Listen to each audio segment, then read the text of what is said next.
La lotta al tumore passa attraverso la mobilitazione generale, il coinvolgimento di tutti a sostegno della ricerca, una ricerca utile a tutti. Donare il 5 per 1000 è un dono per sé e per gli altri. Lo IOV, l'Istituto Oncologico Veneto, centro di ricerca, grazie alle donazioni sempre più generose, è un esempio di questa cultura della prevenzione e della cura.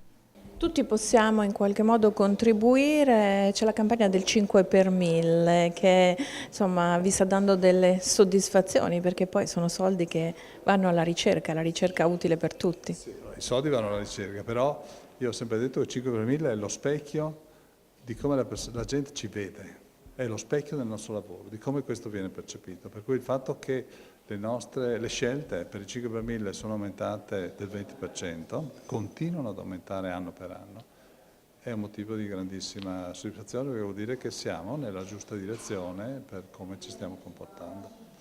Le nuove schede ospedaliere parlano di che cosa per lo IOV? Le nuove schede ospedaliere raccontano l'estensione dello IOV e la sua ulteriore crescita, creando un polo a Castelfranco che sarà molto forte soprattutto dal punto di vista chirurgico, ma non solo, insomma. Per cui lo IOV del domani.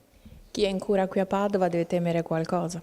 No, non deve temere nulla perché ovviamente l'attività di Padova resta, verrà coordinata con quella di Castelfranco.